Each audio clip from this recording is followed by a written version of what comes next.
안녕하세요. 중국 전문 채널 진중투입니다. 지난 5월 4일 중국 CCTV 경제 채널의 대화라는 프로그램에서 자동차 기업 지르이, 체리, 가전기업 하이신, 하이센스, 태양광 기업 티엔허광능, 천합광능, 트레이너 소lar 등 3사의 회장을 모시고 유럽 시장 진출 경험을 나눴습니다. 3사 회장 외에 상해교통대학 중국품질발전연구원 연구원과 중국 유럽경제기술협력협회 EU 사업위원회 회장도 자리를 함께 했는데 이 두 분의 토크 내용은 스킵하겠습니다. 네, 시작할게요. 오늘 이 자리에 중국의 자동차, 태양광, 가전 분야 3사 책임자 및 전문가 두 분을 특별히 모셨습니다. 중국과 유럽 간의 경제 무역이라면 인 회장님이 유럽에서 방금 돌아오셨는데요. 중국과 유럽 간의 경제 무역 왕래에 대한 전체적인 이미지는 어떻습니까?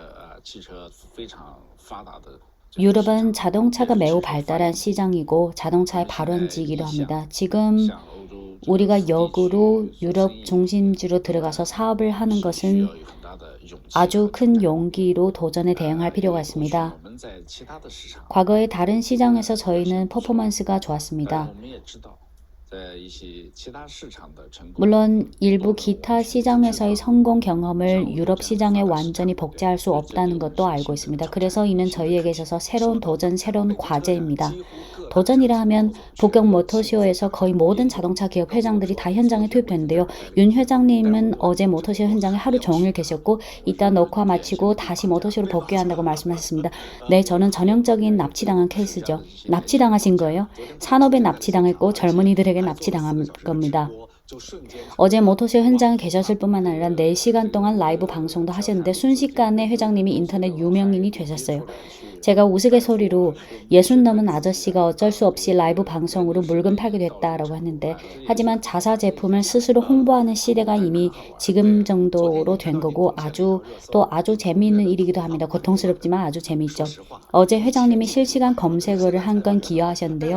인동회 회장의 머리가 하얘졌다라는 실시간 검색어요. 사실 회장님 머리카락은 몇 년 전에 이미 하얘진 거지 지금 하얘진 게 아니에요. 그런데 그 실시간 검색어 밑에 아주 따뜻한 댓글이 달렸는데 그분의 머리는 하얘졌지만 기업의 청춘을 만들었다. 그 댓글을 보고 저는 엄청 감동받았습니다. 기업에 대한 회장님의 그런 헌신이 많은 분들이 보게 됐습니다. 자동차 산업에서 책임자는 다 쉽지 않죠. 아마 다들 머리가 다 하얘졌을 텐데 염색하신 분들도 좀 계실 겁니다. 네, 다시 중국과 유럽 간 왕래라는 주제로 돌아와서 가전사업도 마찬가지로 유럽 시장에서 아주 많은 중국 브랜드를 볼 수 있죠. 네, 중국이 제조한 TV의 약 절반은 전 세계로 가고 있습니다. 유럽의 경우 대체로 두 가지 제품의 비율이 가장 높은데 하나는 에어컨이 유럽 시장의 82%를 차지하고 또 하나는 냉동고가 80%를 차지합니다. TV와 냉장고는 유럽에서 50%를 차지하고요. 하이센스는 유럽에서 5개 공장, 6개 R&D 센터, 20여 개 영업부와 사무소가 있고 유럽 현지에서 10,000명이 넘는 직원을 고용해 하이센스를 위해 일하고 있습니다. 유럽은 저희 트레이너 소lar에게 있어서 최대 해외 시장입니다. 태양광 3대 제품인 태양광 모듈, 태양광 인버터, 태양광 추적기 모두 중국 기업이 유럽에서 주도적 지위를 차지하고 있습니다. 예를 들어 태양광 모듈에선 트레이너, 진코, 용기 그리고 JA가 있습니다. 유럽은 저희 트레이너 소lar 해외 시장에서 가장 중요한 시장이라 할 수 있습니다. 네, 현지 공장 건설과 관련해 인 회장님께서 스페인 출장을 다녀오셨는데 스페인에서 추진 중인 프로젝트 중 하나가 바로 현지 공장 건설이죠. 유럽으로 가는 것은 무엇이냐면 일종의 전략적 선택입니다. 우선 유럽 기업에 감사를 표해야 합니다. 특히 폭스바겐, 벤츠, BMW가 중국이 개혁 개방할 때 중국에 와서 투자했고 유럽의 많은 부품사들도 따라서 중국으로 와서 공장을 만들어서 중국의 밸류체인 체계를 육성했을 뿐만 아니라 시장도 육성했고 또 저와 같은 일부 중국 기업의 자동차 맨도 육성했다고 할 수 있습니다. 저희가 유럽으로 가는 것은 사실상 우리 브랜드의 천장을 돌파하는 것입니다. 만약 우리 제품이 유럽으로 가서 유럽 고객들이 받아들이면 다른 시장에서 받아들이는 것은 쉬워집니다. 특히 자동차 제품은 더 그렇죠. 자동차의 고향에서 중국의 자동차 브랜드를 보게 하는 거죠.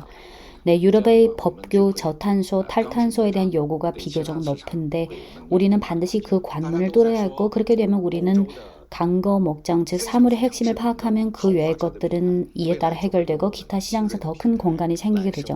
다들 유럽의 매우 유명한 고급차 브랜드가 앞으로 지뢰의 생산 라인을 사용해 일부 신차를 생산할 거라고 한대요. 최근 저희는 유럽의 몇몇 기업들과 논의하고 있고 일부는 논의가 거의 다 끝났는데 그들은 생산 플랫폼을 공유하기를 원합니다. 회장님은 지금이 그 답안을 공개할 타이밍이라고 보십니까? 지금은 아직 비밀 유지 단계이고 반드시 쌍방이 다 동의해야 공개할 수 있습니다. 양측 다 전략적 고려가 있습니다. 게스트가 말한 것처럼 유럽 시장은 글로벌화의 교두보로서 유럽 시장의 요구를 만족시킬 수 있으면 글로벌 통행증을 얻는 것은 마찬가지입니다. 혁신 DNA가 있는 중국 제조는 유럽 시장에서 점점 인정받고 있습니다. 2024년 1분기 중국의 수출입 규모는 역사상 처음으로 10조 위안을 돌파했습니다. 그러나 일부 서방 정객들은 중국 과잉 생산설을 선전했습니다. 중국 유럽 간 협력은 압력에 견딜 수 있는가? 우리는 그런 논조에 어떻게 대응할 것인가? 기업이 전 세계 고객들에게 서비스를 제공하는 것은 정확한 방향이고 저희 트리나 솔라의 사명은 태양광으로 인류가 수혜받도록 하는 겁니다. 그 제품을 어디서 생산하는가는 전적으로 시장 자원 배치에 따라 결정됩니다. 어디서 생산해야 더 큰 가치를 창출할 수 있느냐에 따라 만약 EU에서 생산하는 것이 기업가에게 더 큰 매력이 있다고 하면 자연스럽게 EU에서 새로운 생산 능력을 구축하게 되고 또는 기타 나라도 마찬가지입니다. 그래서 어디에 투자하느냐, 제품을 어디로 판매하느냐는 근본적으로는 일종의 시장 행위입니다. 네, 시장 행위이자 기업의 선택이죠. 네, 기업의 선택입니다.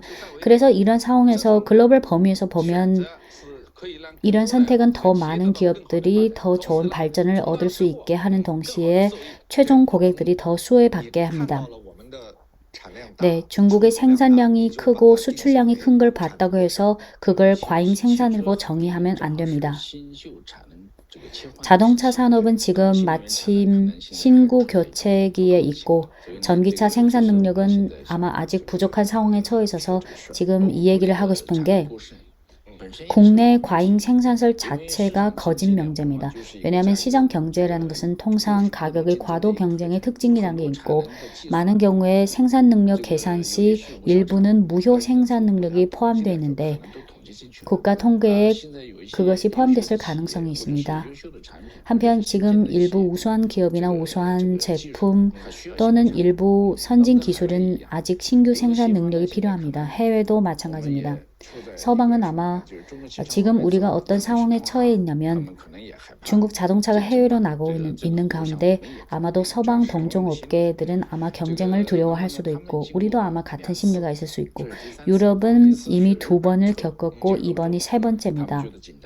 한 번은 일본 차가 유럽에 들어갔을 때 그들은 압력을 받을까봐 긴장했는데 마지막에 일본 차가 실제로 들어간 후 그들도 받아들였습니다. 2번째는 한국 차가 유럽에 들어갔을 때 그들은 또 큰 압력을 느꼈는데 결국 한국 차도 들어가서 자리를 잡았습니다. 지금은 중국 차가 들어갈 때가 됐는데 그들은 적응하는 과정이 필요할 것이라고 봅니다. 결국 그들은 경쟁은 진보를 가져다 준다는 걸 인식하게 됩니다. 거의 모든 큰 나라의 공업 부처에서 저희한테 찾아왔고 이번 북경 모터쇼에도 일부 유럽에서 큰 나라의 상무부나 공업부의 간부들이 저희를 찾아왔습니다. 네, 그분들도 다 지휘 부스에 온 걸 봤습니다. 저희를 찾아와서 저희가 그들 나라로 가서 투자하기를 원했습니다. 유럽 각국 정부도 해외 기업 투자를 유치하는 과정이 필요합니다. 그래서 중국도 해외로 나가는 과정이 필요하고요. 저는 인 회장님 말씀에 전적으로 동의합니다. 글로벌화라는 시장 경제 조건에서 과잉 생산을 논하는 건 확실히 거짓 명제입니다. 대략 30여 년 전 미국, 유럽, 일본, 한국 그리고 싱가포르까지 다 중국에서 공장을 건설했는데 그때 중국인들은 당신들이 과잉 생산 때문에 중국으로 이전해 왔다라고 하지 않았습니다. 지금처럼 글로벌화라는 추세 속에서 공장을 건설하는 것은 매우 자연스러운 시장 행위입니다. 그렇죠. 소위 과잉 생산이나 비과잉 생산과 같은 논조 자체가 존재하지 않습니다. 생산 능력과 수요 간에는 영원히 일종의 동태적 균형에 처해 있지 절대적인 1대1 비율이 나타날 수 없고 1.2대1이나 0.8대1이 나타날 수 있고 이는 다 매우 정상적인 시장 규칙이자 정상적인 세계적인 자본 흐름 방식이 초래한 것입니다. 아까 언급한 태양광이든 자동차든 저는 어떤 면에서 보면 이는 모두 수급 관계, 자본 흐름, 글로벌화라는 시장 모델로 인해 오늘날 생산 능력이 일부 나라 및 지역으로 자연스러운 조절이 진행된 거지 소위 과잉 생산설과 같은 논조가 존재하지 않습니다. 그런 논조는 경제적 표현이 아니고 시장적 표현이 아닙니다. 어쨌든 다른 나라에서 사업을 하는 거라서 이런 상황에서 우리는 첫째론 우리의 일을 잘하는 것, 즉 제품을 잘 만들고 서비스를 잘하고 기술 혁신을 잘하는 것, 이것이 기본 조건입니다. 제품을 갖고 나가면 상대방이 나를 받아들이는 이유가 반드시 있어야 합니다. 저는 그런 다른 소리가 생기는 건 매우 정상이라 생각됩니다. 그것을 정상적인 현상으로 봐야 한다는 말씀이군요. 지루이는 아마 이런 면에서 이미 많은 경험을 축적했을 건데요. 90년대에 자동차를 만든 고 2001년에 이미 수출하기 시작했고 오늘날 해외 진출하는 기업들에게 있어서 EUI 비즈니스도 포함해서 회장님 보시기에 지금 우리가 더 강화해야 할 점 또는 강조할 부분은 무엇이라고 보십니까? 장기주의를 견지하는 겁니다. 2023년 저희 수출량은 국내 자동차 업체들이 비교적 부러워했을 거고 다 저희 쪽으로 와서 교류했습니다. 저희도 그분들에게 저희가 무엇을 했는지를 설명했습니다. 조급해하지 말라. 저는 그분들에게 우리가 고기를 먹는 것만 봤지 매 맞는 건 보지 못했다라고 말씀드렸는데요. 저희도 많은 고생을 했고 많은 곤두박질을 쳤습니다. 한 시장으로 갈 때 그냥 중국의 제품만 가져가면 되는 게 아니라 반드시 현지 법규, 현지 사용 습관을 잘 파악해야 합니다. 또 한 가지는 우리가 독식하지 말자, 약탈자가 되지 말고 걸음을 주는 자가 되자, 비옥도를 높여야지 다른 나라에 가서 그들의 시장 약탈만 하지 말자, 그들의 인재 약탈만 하지 말자. 물론 현지에는 저희 경쟁자도 있습니다. 저희는 가급적 그들을 피해서 그들의 시장을 가급적 터치 안 합니다. 정면으로 충돌하지 않는 겁니다. 그들이 원래 못하는 걸 저희가 합니다. 그러면 역으로 저희 이기는 합니다. 상호 보완성을 더 확대하는 거네요.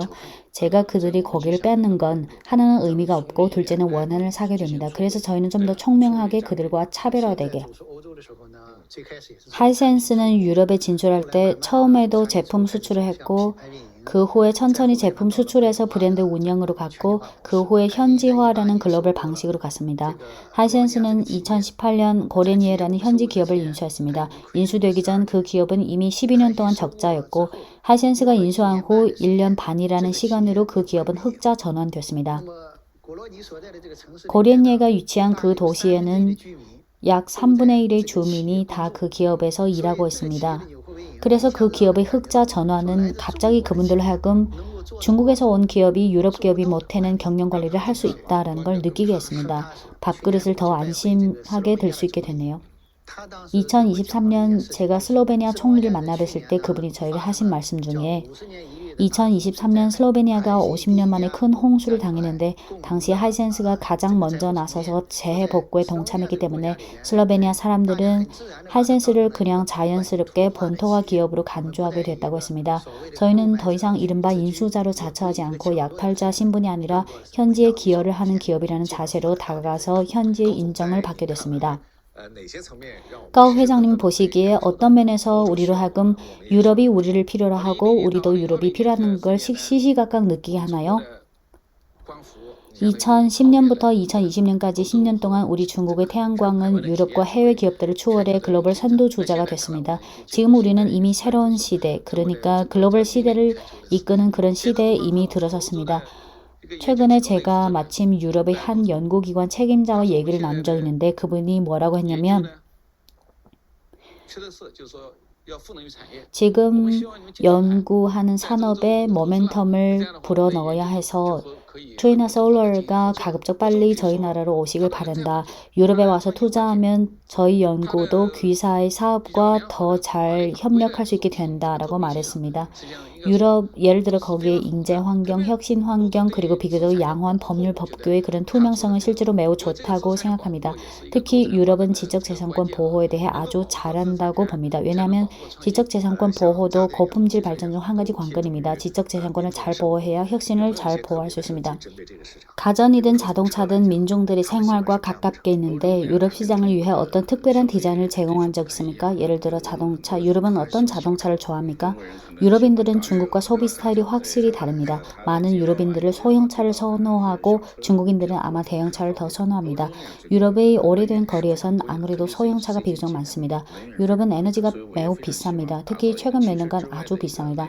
그래서 저희는 자동차 이외의 에너지 패키지를 만들어서 유럽의 일부 재생에너지를 이용해 진정한 녹색 제조, 녹색 사용을 실현하고 싶습니다. 그러면 유럽 기업들이 못한 걸 저희가 하는 거고 그들이 오늘 못 해낸 걸 저희가 사전에 해낸다면 아마 시장 경쟁에서의 일부 충돌을 줄일 수 있을 겁니다. 유럽 시장은 수준이 매우 높고 품질감이 매우 강한 지역입니다. 예를 들어 실내 인테리어 스타일 면에서 중국은 단품으로 들어가는 경우가 많고 유럽은 주방 가전이든 냉장고든 다 매입형이고 그분들이 니즈에 따라 매입형 제품을 디자인해야 하고 슈퍼슬림으로 또 예를 들어 냉동식품을 먹는 분들이 유럽에는 비교적 많습니다. 우리 중국 국내 냉장고는 기본적으로 냉장실이 3분의 2를 차지하고 냉동실이 3분의 1을 차지하는데 유럽 대부분 국가나 지역은 1대1, 즉 반은 냉동, 반은 냉장입니다. 세계의 이러한 풍부함이 저희에게 제품 능력과 혁신 능력을 제공하는 데 있어서 매우 좋은 기회를 가져다 줬습니다. 인 회장님, 또 한 가지 시각은 유럽이 전기차에 대한 수용도가 좀 더 신중해진 것 같다는 시각도 있는데요. 벤츠나 BMW 모두 자사의 자동차 전기화 진도를 좀 연기했습니다. 이 문제는 다음 몇 가지가 있는데 사실은 저희도 다 명확히 계산해내지 못한 부분이 있었습니다. 하나는 전기차가 유럽으로 간 후 유럽의 인프라가 중국처럼 이렇게 빨리 성숙화되지 못했습니다. 그건 국가의 역량인데 서방은 그런 조건을 갖추지 못했습니다. 둘째는 유럽의 유가와 전기 가격 간 차이가 아주 작아서 전기를 쓰든 기름을 쓰든 가격은 대체로 차이가 없습니다. 중국에선 사실 전기 가격이 아주 낮기 때문에 고객들이 전기차를 구매하는 욕구가 생기게 되죠. 네, 이게 아주 중요합니다. 초기엔 유럽도 보조금이 있었지만 지금은 보조금이 잇따라 종료되면서 정부도 더 이상 보조금을 지불하지 못하는 상황에서 전기차의 시장 점유율은 내려가게 됩니다. 가장 중요한 한 가지는 유럽의 판매는 반 이상은 리테일이고 반 이상은 플리트라는 대형 거래처 구매인데 중고차 재처리 시 가치 유지와 아주 큰 연관이 있죠. 그래서 전기차는 그런 경쟁 때문에 물론 중국 시장과 아주 큰 연관이 있는데 즉 배터리 가격이 급격히 하락했기 때문에 전기차 소매 판매 가격이 떨어지니까 많은 대형 거래처의 자산 축소를 초래해서 지금 서방의 전기차 판매 시장 점유율이 내려가는 그런 상황을 초래했습니다. 중국처럼 이렇게 활발하게 발전하지 못하는 상황이군요. 예를 들어 20여 년 전 수출이 우리나라 GDP에 대한 기여도가 50%를 넘어섰는데 지금 우리는 다른 방식으로 세계와 소통, 대화하고 있습니다. 제가 언론을 통해 접한 소식인데 2024년 4월 하순, 즉 며칠 전에 폴란드, 네덜란드에 있는 중국 기업 사무실이 급습 당했는데 이는 EU 집행위원회가 처음으로 외국 보조금 조례에 근거해 이런 검사를 하겠다고 한 겁니다. 그럼 반보조금 조사라는 게 점점 더 빈번해질까요? 아니면 우리와 EU 간의 어떤 고지에 따라 멈출 수 있을까요? 제가 2024년 1월 EU를 방문했을 때도 많은 현지인들이 저에게 질문을 했습니다. 중국 제품이 이렇게 좋은 경쟁 우위가 있는데 그럼 정부가 아주 많은 보조금을 준 게 아니냐? 저는 그분들에게 바로 답변했습니다. 우리 중국 기업은 보조금을 한 푼도 받지 않더라도 우리 경쟁력은 여전히 글로벌 선두를 달릴 수 있다. 그렇지 않냐? 그분들도 사실 이 사실을 알고 있습니다. 글로벌 태양광 관련 대부분 표준은 중국 기업이 앞장서서 제정한 겁니다. 전지 에너지 전환 효율과 모듈의 전격 출격 세계 기록의 대부분은 다 중국 기업이 창조한 겁니다. 그래서 중국은 글로벌에서 강대한 경쟁력이 생기면서 완전히 새로운 산업 시스템을 구축했습니다. 그분들은 상상하지도 못했습니다. 몇 년 안 되는 사이에 만날 때마다 저희 새로운 성과를 얘기하면 그분들은 어안이 벙벙해졌습니다. 그분들은 중국이 왜 뒷모습도 안 보일 정도로 빨리 달리냐고 느꼈습니다. 이런 상황에서 그분들은 아마 주요 요인이 아닌 걸 끄집어내서 트집 잡기를 하는 겁니다. 왜냐하면 밸류체인 경쟁력으로 보면 뭐 중국 앞에서 딱히 할 말도 없으니까. 보조금권은 유럽 정부도 사실 아주 많이 해왔습니다. 많은 보조금을 지급했습니다. 게다가 지금 많은 유럽 정부가 저희 보고 투자해달라고 할 때 EU 정부에서 얼마의 보조금을 주겠다고 제안해왔습니다. 서방 많은 국가들은 자기들이 중국 기업보다 못하다고 생각하지 않기에 자기들이 경쟁력이 약하면 그들은 항상 가장 먼저 생각드는 게 중국 기업은 어떤 다른 힘이 도와주고 있으니까 이길 수 있다라고 생각해 버리는 겁니다. 이건 그들이 일종의 선천적인 심리 활동이라고 할 수 있는데 사실 그런 게 아닙니다. 사실 시작하는 산업에 있어서 전 세계는 같습니다. 다 보조금으로 그 산업의 빠른 진보를 촉진합니다. 일단 성숙해지면 보조금을 가급적 줄이거나 지급하지 않는 단계로 과도하게 됩니다. 중국 기업 자체의 역량을 믿습니다. 지방정부에서 투자 유치할 때 일부 정책을 내세우는데 해당 정책은 의도는 좋은데 나쁜 일을 하는 식이 되면 안 되죠. 원래 지방정부의 자금 재력이 제한되어 있는데 거기서 보조금까지 준다면 만약 기업이 보조금에 의존해야 성장할 수 있다면 그 기업은 뭐 실력도 장래도 없다고 볼 수 있고 오히려 도움이 안 됩니다. 그래서 우리도 좀 주의를 해야 할 게 다른 나라가 우리에게서 달걀 안에서 뼈 고르듯이 트집 잡지 못하게 해야 하고 지방정부도 다른 면에서 기업들에게 경영 환경을 조성하고 경영 환경을 개선해 주는 게 좋겠습니다. 그게 몇 푼 안 되는 보조금을 주는 것보다 가치가 더 큽니다. 지금 중국 기업이 한창 해외로 가고 있을 때 우린 이런 자각이 있어야 합니다. 가전산업은 원래부터 보조금이라는 개념이 존재하지 않았습니다. 보조금이라는 것 자체가 어떤 새로운 단어가 아닙니다. 선진국들의 신흥산업 발전을 보면 어느 나라든 정부 보조금 방식으로 발전해왔습니다. 이런 로직은 어떻게 보면 중국 경제의 굴기 앞에서 중국 제조 능력의 향상 앞에서 낡은 걸 안고 놓지 않으려는 그들의 심리가 여전히 아주 강하다는 걸 알 수 있습니다. 그래서 그들은 중국의 모든 발전과 경쟁력을 이른바 중국 정부가 태양광 자동차에 보조금을 줬다라는 식으로 규결시키는 현상이 나타났습니다. 한 기업, 한 국가, 한 민족의 진흥은 주로 자주 혁신 능력에 의존합니다.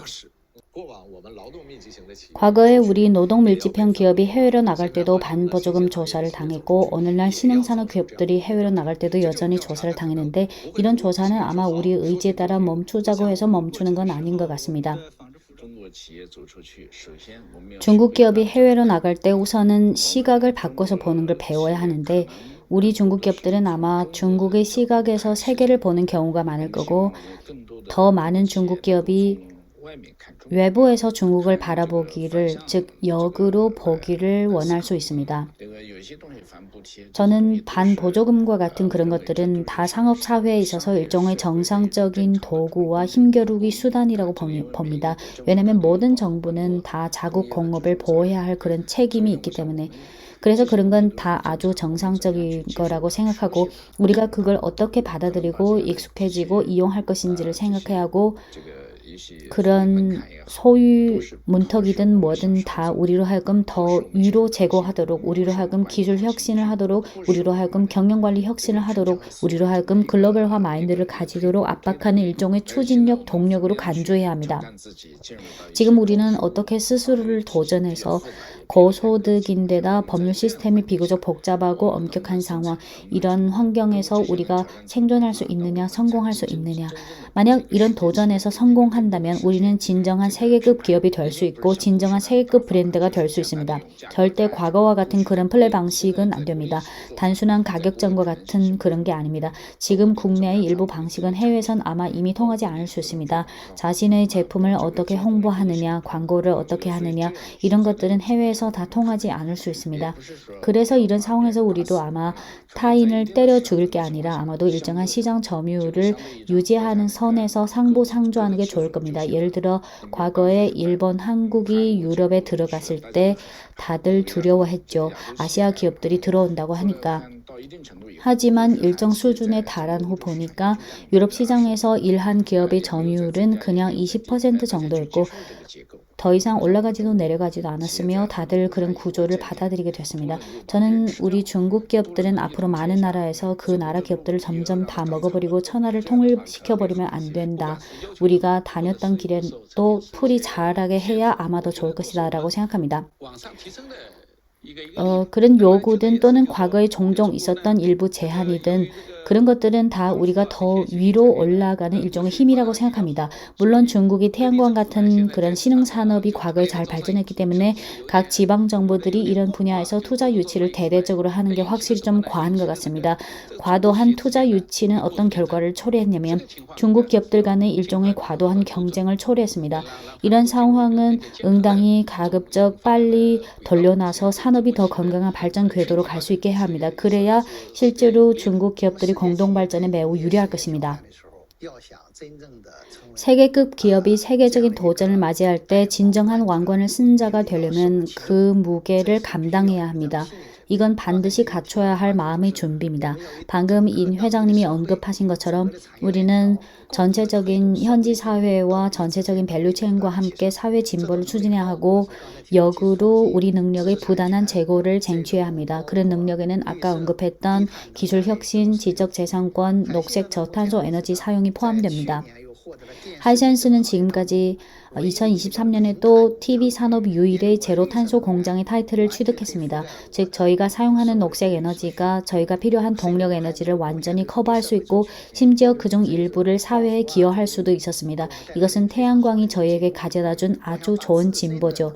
우리 자신의 능력을 구축해내고 우리가 체계적인 시각에서 각종 예비안을 잘 준비해 놓으면 됩니다. 지금 유럽이 2026년부터 탄소 국경 조정 제도를 전면 시행한다고 하는데 저희는 2년 전에 중국 청해성에서 풀밸류체인 제로 탄소 산업 단지를 이미 건설했습니다. 광산부터 전체 중간 제품까지 전체 최종 제품까지 다 제로 탄소인 태양광과 수력 발전으로 제조하기 때문에 당연히 문제가 없습니다. 저희 제품은 모두 제로 탄소 제조가 되는데 무슨 세금을 매기겠어요? 심지어 저희 제품은 유럽 제품의 탄소 발자국보다 더 우수하고 탄소 비중이 더 낮았습니다. 물론 한 가지 아주 중요한 개념이 뭐냐면 예를 들어 우리가 중국의 제로 탄소 시스템을 EU 심지어 전 세계 기타 나라와 접목해서 전 세계 통일적인 탄소 발자국 시스템을 구축해야 한다는 점입니다. 그래야 글로벌적인 실제로 체계적인 동시에 공평한 시스템이 될 수 있습니다. 네, 기업가 세 분께 감사드립니다. 우리 곁에 글로벌화 발전을 추진하는 기업가 분들이 있기에 각국 간의 연결이 더 밀접해질 수 있습니다.